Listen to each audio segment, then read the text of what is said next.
up, degenerates? This is Locked In. As per usual, I'm your host, Mason Cameron, at PFF underscore Mace on Twitter. And with me, as always, my partner in crime, Vishaal Gupta, at Vishaal underscore Gupta 95 on Twitter. We're back. We're getting to the end of it. This thing is almost over. Are you excited? We got a few more weeks to make some money, and then it's playoff time. Are you ready to cash in? I am super excited for the new year this weekend.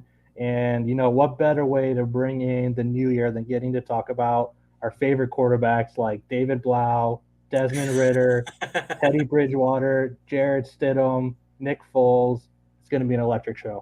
It is a great time of year. See, and we were just talking off air. I was like, I'm confused about some of these games because I handicapped some of these games earlier on in the week, and then you go back to look at some of them and they're completely different. And then you go Yeah. back through and look. It's like, oh yeah, it's because like half the teams in the league are no longer, trotting out their A squad and they've kind of all packed it in for the year. But that's okay. That still means that there is money to be made, and we have been making a lot of it this year.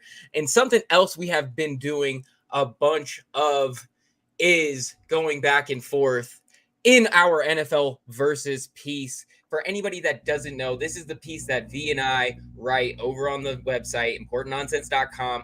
We go against each other every single week in a battle of wits, going directly head to head on picks just to see who comes out on top. Because sometimes you got to duke it out, and it can show you that two people can look at the same game and get two different analysis. And sometimes you, as the person watching at home, you just have to know that, and you got to kind of make your own decision. So as much as we can tell you where to put your money, you have to do it with your own faith. And hopefully you put some faith in V last week, because he absolutely doused me in our only pick. He went 1-0, 100%, to lead him to a 16-14-1 record on the season. And you've actually started to close the gap on the totals, V. I actually had a substantial lead in the totals. You were definitely cleaning up in the spreads, and now you've creeped back up there. I don't know. We have a big week coming up. So what are you thinking about this one? How did you like watching the one that we took last week, which was Philly at Dallas? We had the total there, 46 and a half, and you took the over, and I foolishly took the under. The game ended with 74 total points, so well over, a nearly double, and you were right on it. So what did you think when you were watching this game? Yeah, it kind of went how I thought. It was just like both offenses moved the ball with relative ease. Um, the pick six early was obviously very helpful for Philadelphia, but even beyond that, I mean, it was just Minshew did not have too many issues getting the ball down the field. Dallas's defense just has a couple too many holds on defense, especially in the secondary. Seeing Devontae Smith get open a couple times in the end zone, it was just too easy. And then on the flip side, Dallas's offense continued to do what it does. It just continues to put up 30 points a game. They just have too many pieces, too many skill guys that you can't cover them all. And yeah, it didn't end up being too difficult. There was plenty of turnovers in this game, but the turnovers led directly to points. So sometimes even if teams do turn the ball over a lot, it kind of depends how they're turning the ball over a lot. Are they turning it over deep in the red zone and then the other team has to go on a long drive? Or are they turning it over on their own side of the field, creating short fields for the opposing team, which leads to quick points? So it can kind of differentiate itself. Yeah, and you're so right. I thought that this team was kind of propped up. This Dallas team, anyway, was kind of propped up by some subpar matchups. I thought Philly was going to be a much better defensive matchup against them. And I even thought that, hey, they could pick it up themselves on defense. But man, we saw what happened there. And hey, it was okay. I'm all right with losing on that one, because if I'm going to lose one, I want to see an absolutely fantastic game. And that was definitely one of them for sure. And this week, we have some games that have some stakes in them, but might not be, games that you would think would be super interesting right off the bat. And of course, a special hello to our friend Pedrito. Pedrito is in our Discord. So anybody that doesn't know, you can get into our Discord through our Patreon, importantnonsense.com. That's where you can come in to talk to us, get all of our advice on picks, anything you're looking at. We love to handicap games for you. We don't hit every game every single week because nobody would want to hear us talk about some of the games that would end up getting on the slate. But if you have a game that you want to hit and you are liking and you want our advice on it, come in there, ask us about it. We love to set it up. Pedrito is a good friend of ours in the Discord. I hope you're winning tonight, my friend. I don't know what is on the NBA slate, but I know our friend Pedrito has definitely been making some dollars over there, and we love to see it. And that actually leads us on to our NFL versus picks for this week, V. We have a couple of, I don't want to say this is a good one, but I just enjoy watching the Jags play football, and specifically Trevor Lawrence. We have the Jags at the Houston Texans. The total here is what we're highlighting, and that is 43 and a half. V, you are on the under here. I am on the over. What are you seeing when you see this matchup between surprisingly the first place team in the AFC South, the Jacksonville Jaguars, and potentially the last place team in the entire league in the Houston Texans? I'm seeing a Texans team that has played surprisingly well the last couple of weeks, but it's still just not a very good offensive team. They still rank like in the bottom five, bottom three in points scored and yards gained this season. They're just not a good enough offense. They've struggled mightily to even get to 20 points in a game. I think if you go through all their games, they have like 6 games where they've hit 20 plus points and they've never surpassed 24 points in a single game all season. I mean, it's just hard to describe how bad their offense has been throughout the whole season. And I just don't see much changing in this game, even though Jacksonville's defense isn't great. It's not like it's a lights out thing or anything like that. They have holds, but Houston's not a team that can take advantage of that. So if Houston is going to struggle to get to, 18, 19, 20 points, it just puts too much pressure on this Jacksonville offense that is certainly capable of scoring points, but it's just asking them to have to put up in the high 20s, low 30s to be able to hit this over. And I'd rather just take the under given how bad the Texans' deep or offense is. This is also a divisional matchup, so usually that kind of gives teams a little extra oomph, especially on defense. When these two teams met earlier in the season, the game ended 13-6, extremely low scoring, but that was obviously before Lawrence kind of went on his hot streak and kind of turned it up a few notches. So I definitely don't expect Jacksonville to score 6 points this time around. But even if they score like 20 to 24 points, I don't think that's enough given how limited Houston is. Yeah, and I could definitely see it because Houston, one of the worst teams in the NFL. They are the worst team in terms of yardage all season in the NFL, at least on the defensive or on the offensive side of the ball. I mean, but that thing is, you did say they've only hit 24. I think it was once or twice, but that was also last week that they hit 24, and they hit 23 the week before. So it's not great, but it's as good as you could hope for as far as trends are concerned in the realm that maybe they can put something together. And against a Jacksonville defense that has not been their bright spot, Trevor Lawrence has been pretty much their entire reason for winning, at least in the recent weeks, and why they're right here in the hunt to make a playoff berth. The D has allowed 28.3 points per game since the start of November, but I did exclude, games that were quarterbacked by Zach Wilson, because is he really a quarterback? I mean, Yeah, I think that he's having a really tough time right now, and it shows with the game we're going to get into next when we break down how excited everybody else will be to see Mike White moving forward. But yeah, so I think there's some potential for this over to go. But something else that I really like here is Jacksonville -3. So they're on the road. I understand that this means, in a divisional matchup, it's tough to lay points on the road, even against a team that has 2 freaking wins like the Texans. But I think the Jags have their eye on something that they have not had in a long time. They can smell the playoffs. They understand what they need to do, and they know that they control their own destiny. Winning this week, and you did highlight it, winning this week doesn't exactly cement them as winning their division, but it really puts them in a good spot going into next week to face Tennessee. I really like them taking care of business here by at least a touchdown. So I like the -3. And I'm thinking that, they're going to put up some points. I think that they're going to show everybody why they deserve to take this division.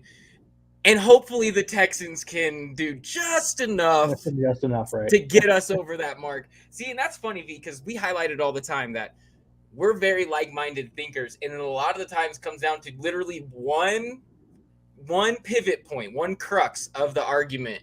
And I think this week it's definitely that Houston offense for sure. That'll be the matchup to watch. So I did just allude towards it, but we are again going to be breaking down some Jets games. I never thought the Jets would be this interesting of a team, but Mike White's back, V. Mike White's back. Yes, so we are highlighting this game. We have the Jets at the Seattle Hawks, total 42.5. You are on the side of the over. I am on the side of the under here. And we can get it out of the way. It's Mike White's season. We all love Mike White. I'm ready to put him, make him an all-pro already. So anybody that has a vote and is willing to listen to me hawk Mike White's all-pro resume, definitely hit me up on Twitter. But we have to understand where the Jets sit as a team right now. They, additionally, just like the Jags and like the Seattle Seahawks, control their own destiny to make the playoffs. Surprisingly, a lot of these teams in the AFC East are right there in the mix because the Bills, they're taking that division, but the rest of the teams there really aren't super bad, or at least their records haven't been bad enough that they're excluded right now. Most of them are on the bubble, and the Jets are included there. So, with that being said, we have to remember that Mike White just got folded like laundry just a few weeks ago. It was I think at the time of our posting of the article, it was like 17 days. It's probably like closer to 18, 19, maybe 20. It's going to be about 3 weeks, by the time they kick off. But I still don't think that's enough time for as absolutely pain rattling that hit looked like. So I'm not a doctor, but just a little Google showed that it takes about 1 to 2 months for broken ribs to recover. And I've had a broken rib before, and that sounds about right. And man, I'm like breathing deep, like hurting thinking about it because man, you can't laugh. Like you tell people not to make you laugh. Like you can't, it's like you're like short, shallow breaths. And I know we don't necessarily know the full extent since there's a lot of ribs in the rib cage, but man, he got hit so hard. I'm surprised he's got any ribs left. And I know that the NFL has, a high level pharmacy that so they can, help expedite his healing process. But I think that Robert Saleh is going to look at this game and say, hey, we cannot afford to have to put Zach Wilson back on the field. We need Mike White out there. So I think they're going to institute a pretty conservative game plan this week. And when you think about how good their defense has been, I think they can do it. So that's why I'm leaning on the under here, especially when you look up what the Seahawks have been doing. Our guy Pedrito right here. Can Geno score enough? That's what I'm saying, Pedrito. I have tough time seeing them because, like, we took the Seahawks team a bunch early in the season. And it's only been in recent weeks that we've had to kind of like, I've had to eat crow with them a few times because even last week, I thought 9 is way too much for a team that can do the things that the Seahawks have shown that they can do. But then they came out and only scored 10 points on a pretty generous KC defense. Let me look at exactly what I have here. This is the same KC defense that allowed 28 to Denver and 24 to Houston. That's the same Houston team we were just talking about. So, if they're allowing that to two of the absolute, worst offenses in the NFL throughout this season, I don't know that this is going to be very much better against the Jets, who have really played well on defense all year, that's their strong point. I have a trouble seeing him scoring. But what are you seeing that you think can make this happen, though? Yeah, it was definitely not a good Seattle performance for them last week. Really, really bad. I'm hoping a lot of that was due to the weather, because if you watch that game, Kansas City also was not True. sharp offensively. That's true. They ended up getting there 24 points, but it took a lot of effort. They had a ton of 3-and-outs, a lot of missed plays that they normally hit. So I'm thinking a lot of that was due to the weather. Another positive for Seattle is that Tyler Lockett is surprisingly coming back already from a broken hand. I think they reported it earlier today that he will be playing, and that's a huge boost. But even then, I understand this is going to be a difficult time for Gino going up against this Jets defense that is fantastic. I mean, they only gave up 19 points last week. They probably should have won that game if they had anybody else under center. I don't You gotta expect. feel for them. Don't you just feel for the whole team? Like, and we keep taking Garrett Wilson because he's so talented, but man, it's just been a tough go for them. I mean, it's hard to feel too bad because it was this is their own making. They made the draft pick to take Wilson when they had so many True. other options. So I don't feel overly bad given that it was just poor drafting. You can't get over that fact. But yeah, I don't expect Seattle to necessarily hit 20 points in this game. I think that's going to be a tough task for them given how much they've struggled recently. But they do definitely have the potential to get there. They just haven't shown it. The real thing for me is that I do think the Jets can put up mid to high 20s in this game. I don't have as much concern about Mike White's injury status heading into this one. I feel like if they didn't think he was good enough to go, they could have put in Joe Flacco. They could have put in Strevler. They have a couple of other options besides Mike White, who they could have rolled with if they didn't think White was good enough to go. And I think even if he's a little banged up, he's still. It's weird to say it, but I think he's talented enough for these guys to put up 26, 27, 28 points against the Seattle defense. That is not what they were earlier in the season. This defense in the middle of the season was getting sacks left and right. They were getting takeaways left and right. Now they've struggled. They only have like one takeaway in their last 3 or 4 games. So they're just not playing very well right now. So I think the Jets can do their part and make up enough for what Seattle's going to miss. Also, why I like the Jets to cover -1.5 in this game. I like them to cover 1.5 in the game too. Even on the road, it doesn't. Yeah, It probably should be closer to 3, I because would imagine. especially with Mike White. But V, you don't subscribe to the Joe Flacco, Robert Sala, beef that's going around the rumor mill. I haven't heard too much about that.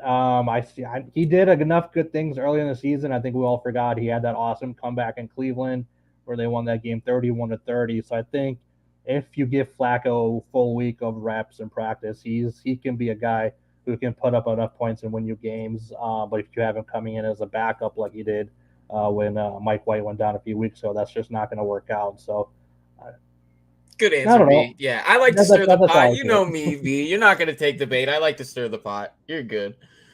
So that does it for our NFL versus. Like I said, anybody who didn't see it, that comes out every Wednesday over on the website, importantnonsense.com.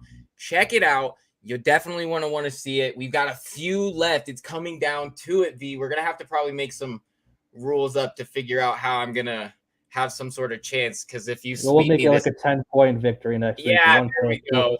it's worth 10 Participation wins. trophies count still. All right, here we go. So we're actually heading into our game picks. Oh, and you know what? I also forgot to say, anybody who missed it, we did over underdogs last night. Go check it out on our YouTube, on our Twitch, on our Facebook. If you missed it at all, we also drop all those picks into the Discord, into a thread. So you have them all in a nice little spot.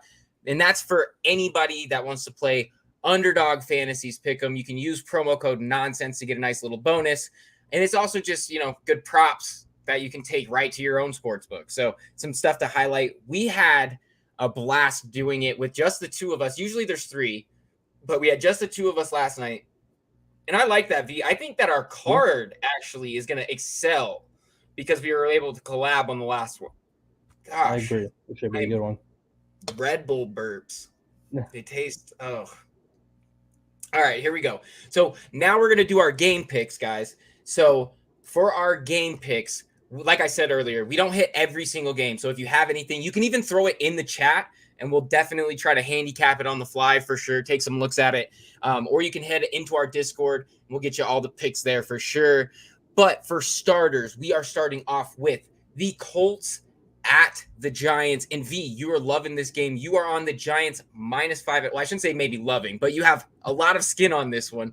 You like the Giants -5.5, and you're also liking the under at 39.5. What are you seeing when you see this matchup? Goodness, what's happened to the Colts, man? The Where's your news. boy Jeff Saturday? All the hype It's after my beating the boy. Raiders. You were all over him. Oh my gosh, bro. Yes, you get credit for him because you were all over these guys after that win over the V, Raiders. I don't claim Jeff Saturday, bro. What is Eh, this? I don't know about that. Oh my gosh, you guys, you write one positive Jeff Saturday piece, and V's never gonna let you live it Yeah, that's down. one too many. That's one too many positive pieces. That's all I see. This is an ugly game. So I'm definitely not gonna love watching it, but this is just a game where it's hard to pick against the Giants when they're facing Nick Foles. I mean, God, what was that on Monday night? That was awful. I Bro, mean, I didn't think that they could get worse at the quarterback position. And it's funny because our guy Von Moore, he had highlighted kind of jokingly, oh, you're gonna start. I don't even know how old he said Nick Foles was, 70-something-year-old Nick Foles. And obviously Nick Foles isn't 70-something years old, but he has been around quite a while. And I was like, dang, man, that's a little bit harsh for, the guy that was a social media darling for a while. But hey, he was spot on. I don't know that something's up over there. Something's in the water out there because guys just forget how to throw the ball. well, I don't know how much of it was his fault necessarily. He doesn't have protection. He's getting hit left and right. I don't know how That's many true. reps he's getting in practice every week. It feels like a terrible situation. I mean, we've seen it for the last couple of years. No matter who they throw under center, it's not working out. Whether it's Matt Ryan, whether it's Phillip Rivers, whether it's Sam Ellinger, nobody is succeeding right now in those Colts offense when they play quarterback. So I don't entirely blame all of this on Nick Foles, but he's the guy we're laughing at this week because unfortunately he has to start, and I just don't see this one going any better. I don't see how they're going to be able to protect against the Giants defense that loves to blitz, loves to send pressure. This Indy offense has scored less than 20 points in four of their last 6 games. And when the Giants have been very up and down, I think this season. But if you look at when they play against bad teams, and Indy is a bad team, that's when they excel. That's where they've gotten a lot of their wins earlier in the season. That's because they're playing a lot of average to very below average teams. The Colts definitely fall into that category. So I definitely don't see how the Giants are just not going to be able to win this by a touchdown. And that could just mean the game ends at like 20-3. That's more than enough. I mean, I don't think the Giants have to score much more than 17 to 20 points to cover this game. That's how easy Right. this should be. I just don't see where the Colts are going to be able to put up points anywhere whatsoever.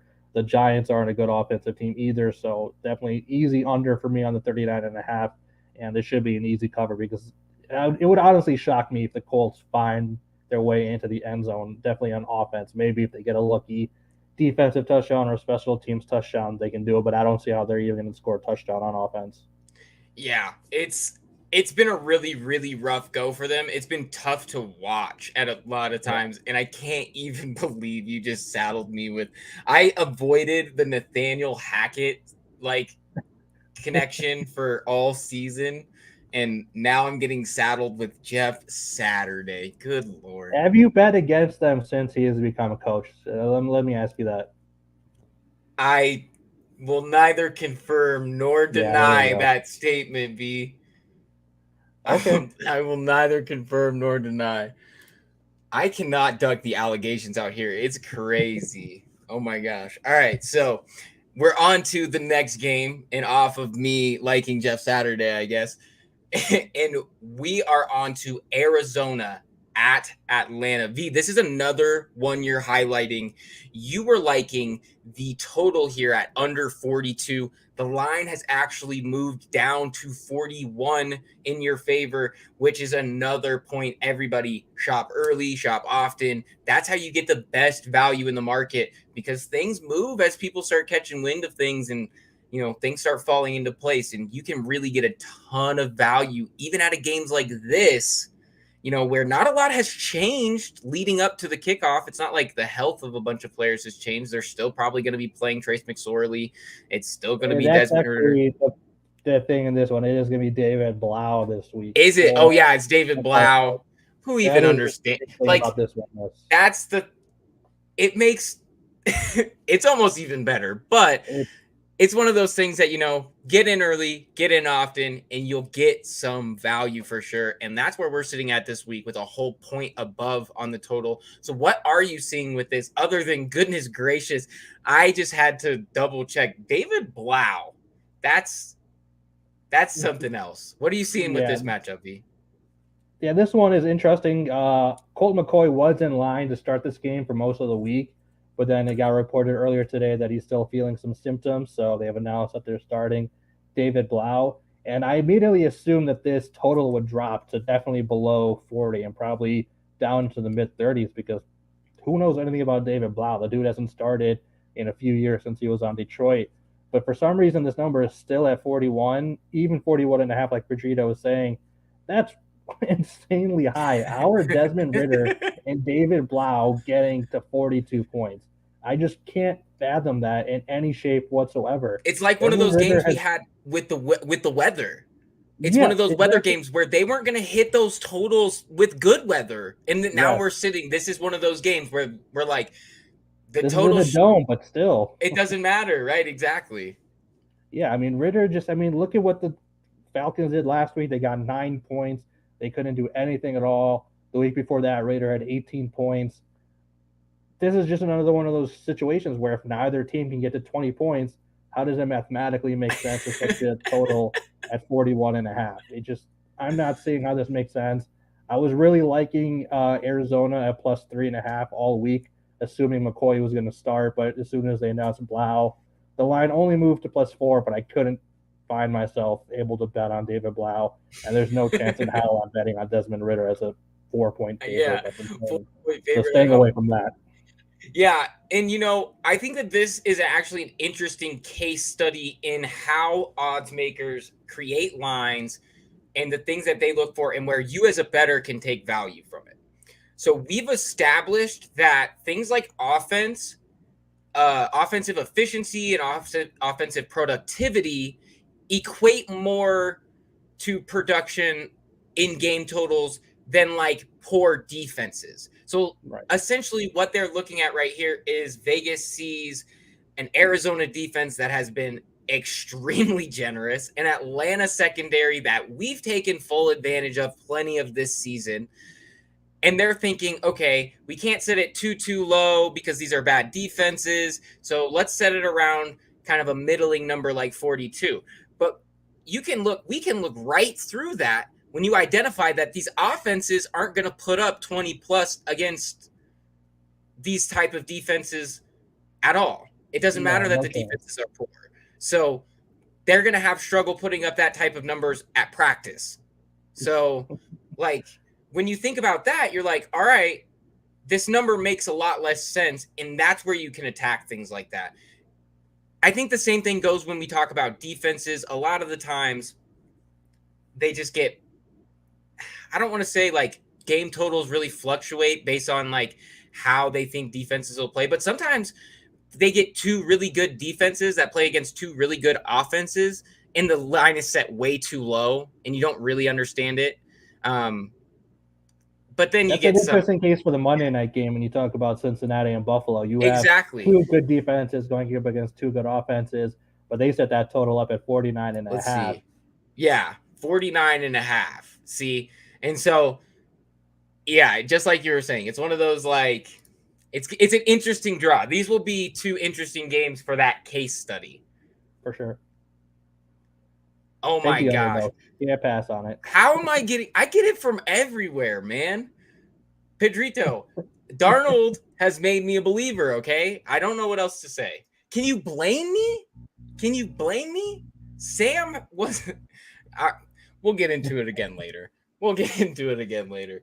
But anyway, so that does do it for the second game of our slate. We don't have a ton of picks because, like I said, or like V said, when you have the type of quarterbacks, what did Pedrito say here?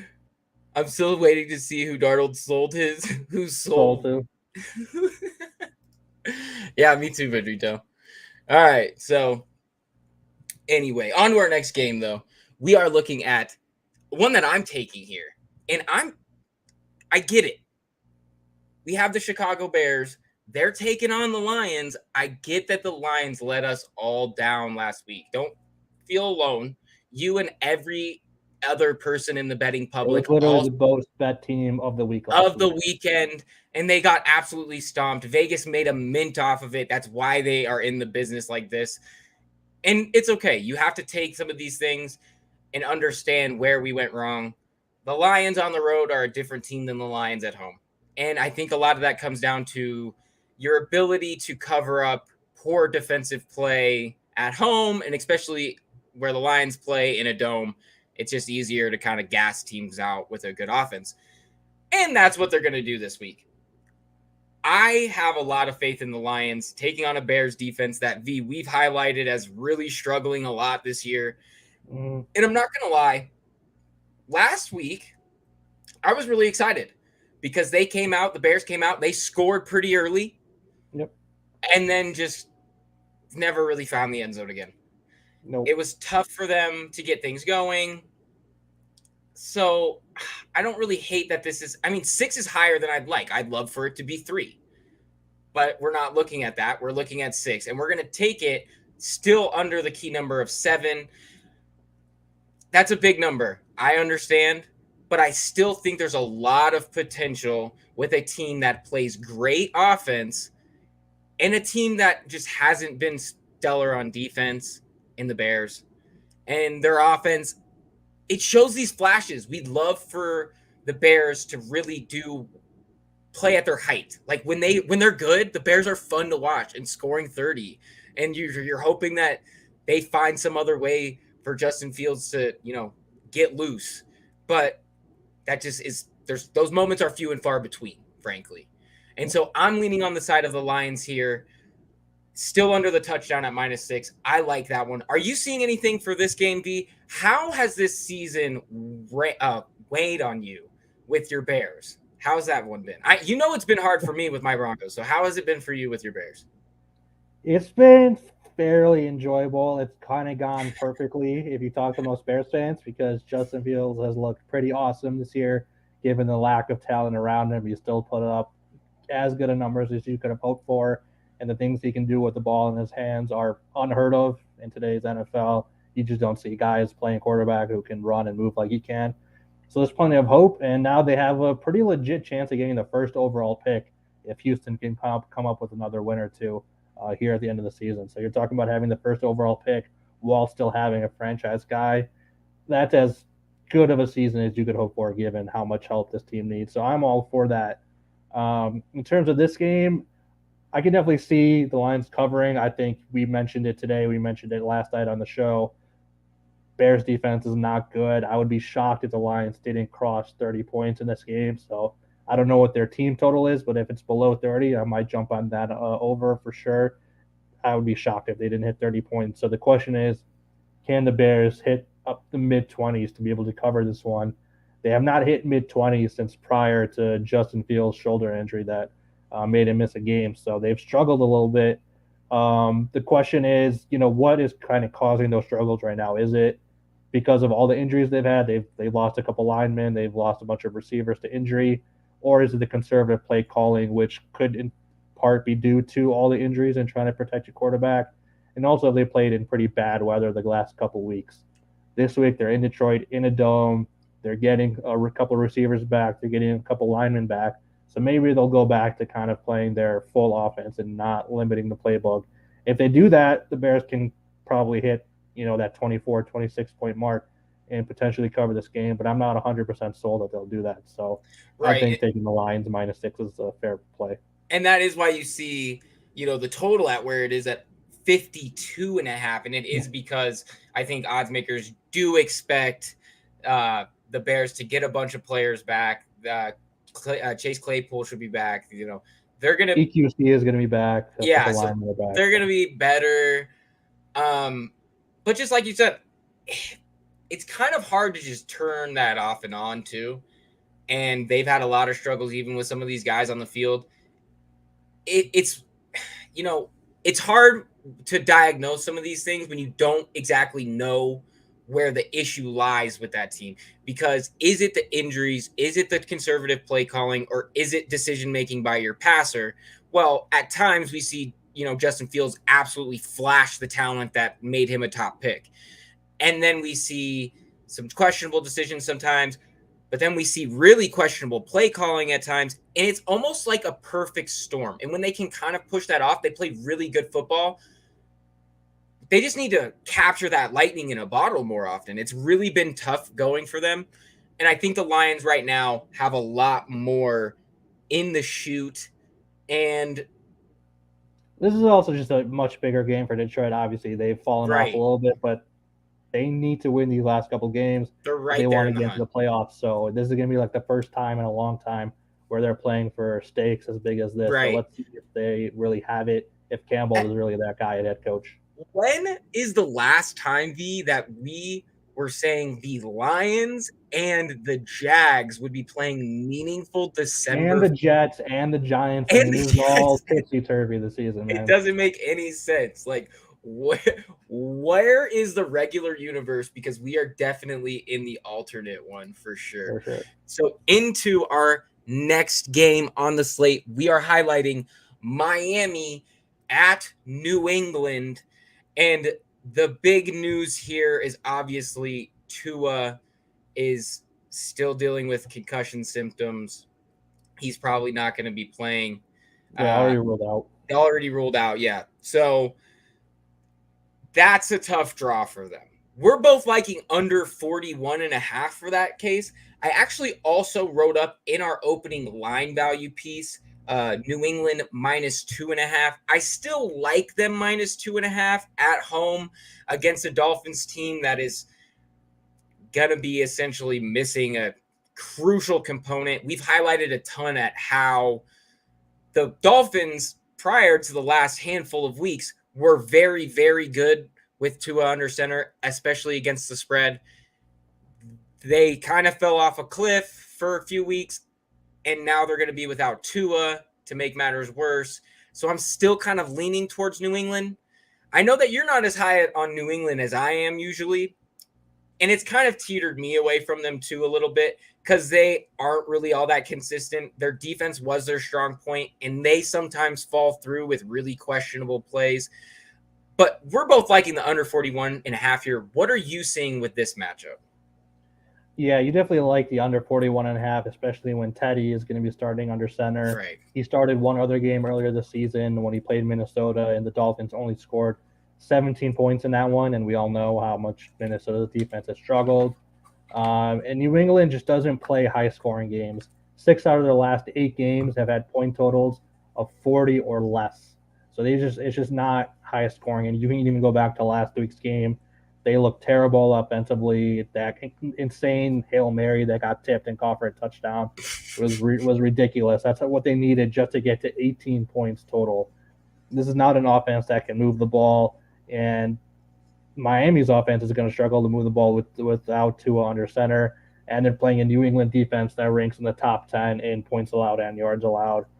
I'm just not seeing it from either side. I think this is another game where both teams struggle to score 20.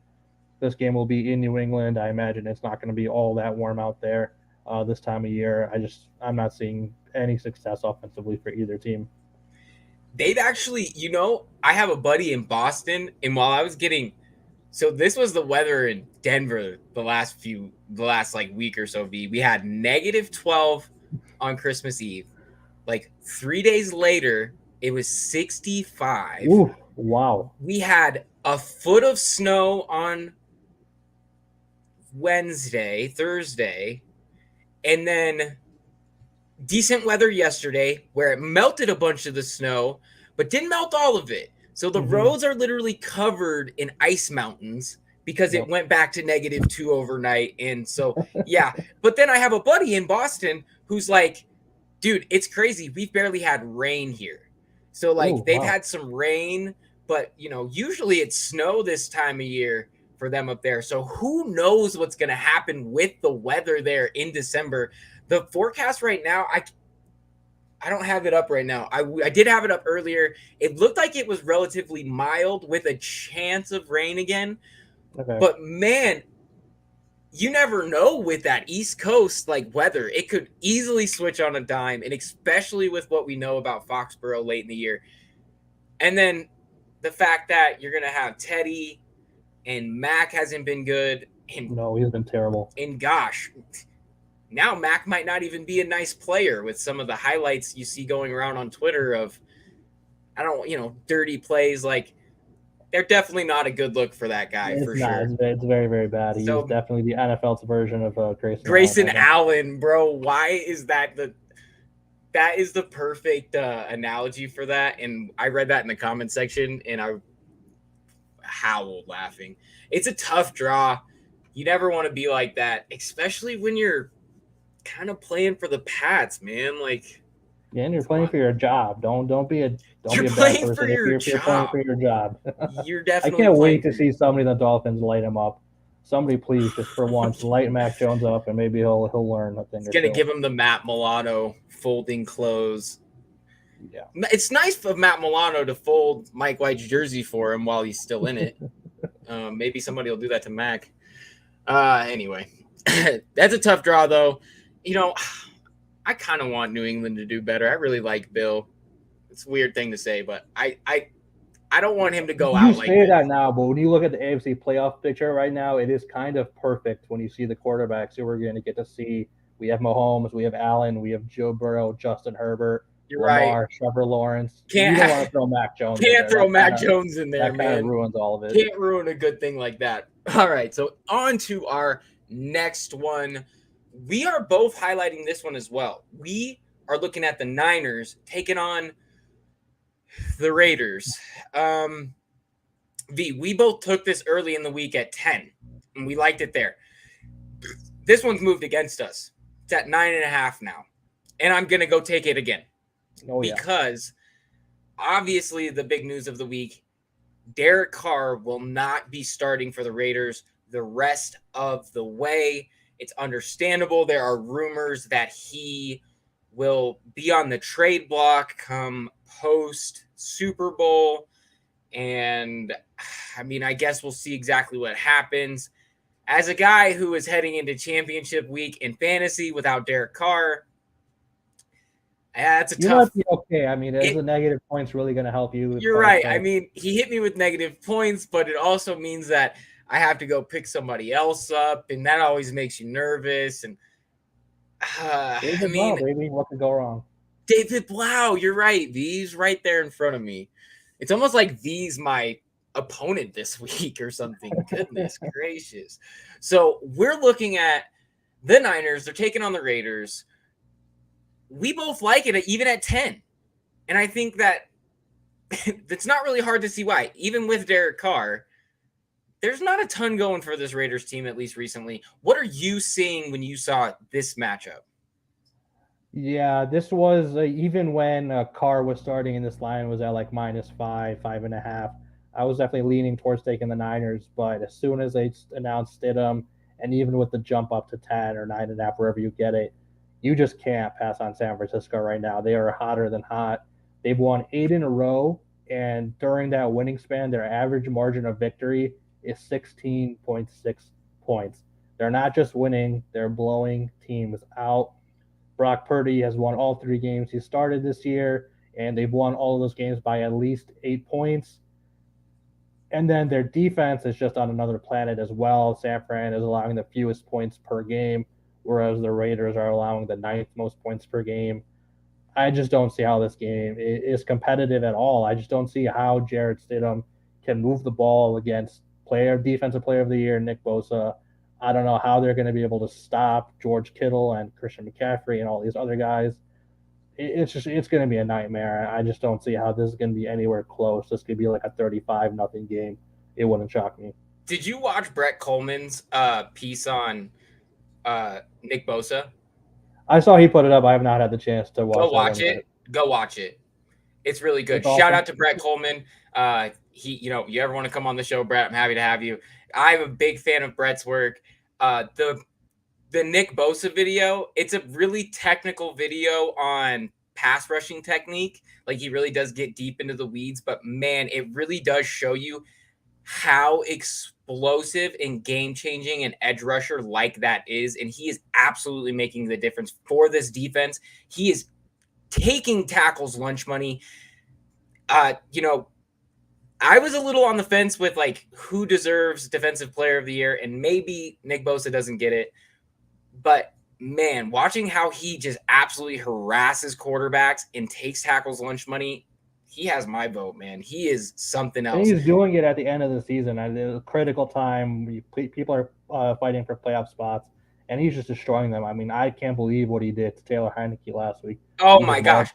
Taking hearts. He's Yeah, absolutely taking hearts out there at crucial junctures in games, too, where the opponents need stuff and he's shutting it down. He is as crucial a player on that team as anybody else. And then another thing that we highlighted last night on Over Underdogs, at least that I highlighted and that we took with our lock, was the the over on who's George receiving. Kittle. Yeah, George Kittle. Why could I not place George Kittle's name? I had the craziest brain fart.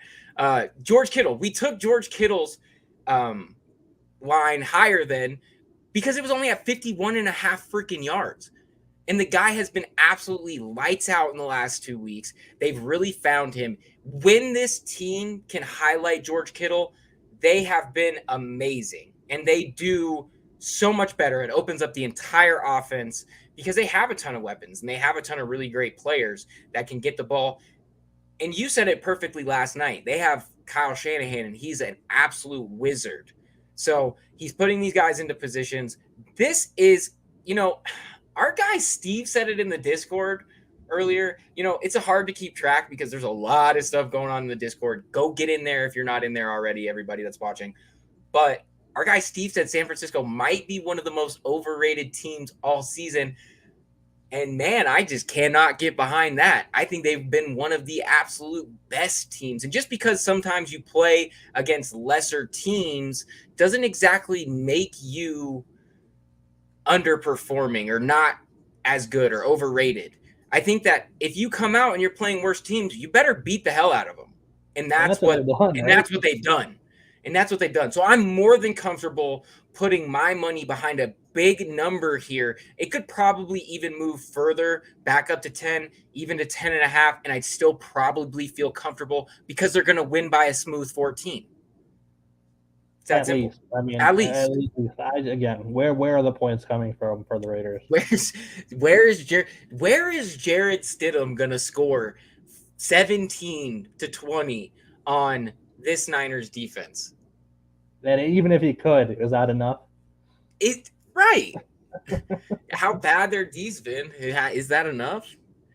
Anyway, so we're on to our last game of the slate, and oh boy, we've got a good one, V. This is This the is the game of the week. matchup. This is the game of the week, and finally, we have the game of the week on the prime time slot of the week, Monday Night Football. We are looking at the Bills taking on the Bengals, and the Bengals are getting points at home. We have them at 1. You can go find them at 1.5. What? The Bengals are the number 1 team against the spread this season. The Bills are one of the worst teams against, well, I shouldn't say one of the worst teams. They're in the lower third of the league in against the spread record. Yeah, I mean, you have some really, really bad teams out there against the spread like Tampa, but we won't get into the weeds there. But when you aren't covering as many games as you should, why would you be laying a points on the road? I don't really understand that. Help me to understand that, V. Or, I mean, I don't think you're going to understand it either because we're definitely on the side of taking Cincy and the points. Yeah, absolutely. I'm definitely taking Cincy here.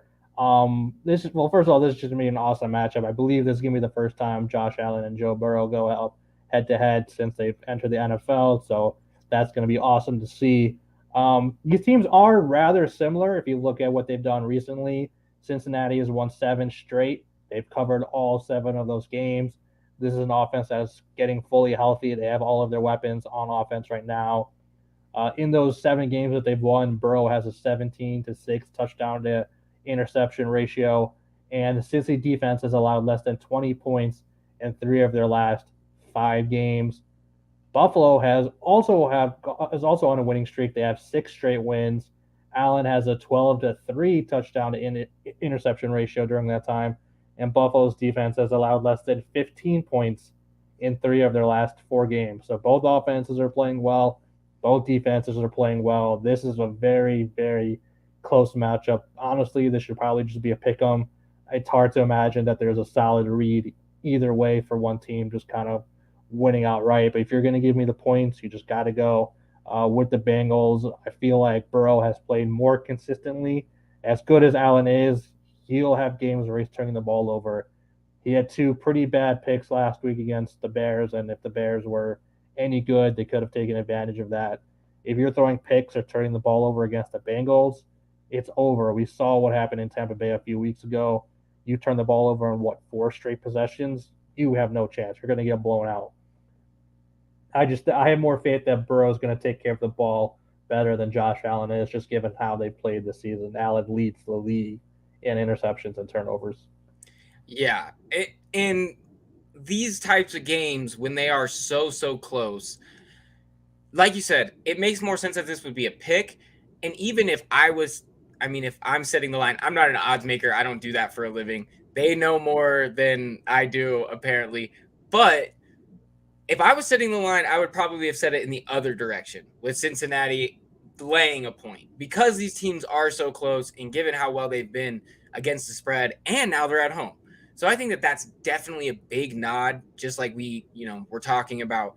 But man, it has been amazing to watch Joe Burrow play. Jamar Chase is open all the time. They have 2 number 1 receivers.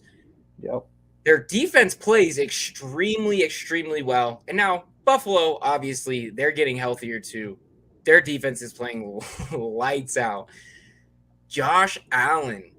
I never thought I would be saying that Josh Allen is the crux of if they cover or not. Now, I get Yeah. it. Like it's one thing to be like, yeah, the quarterback's really important. If the quarterback plays well, they're probably going to cover, yada yada.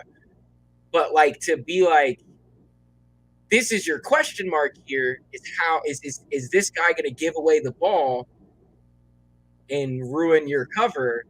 That's the question. And he's done it. It seems like it's come up a couple, like more than a few times that we are kind of going, what happened?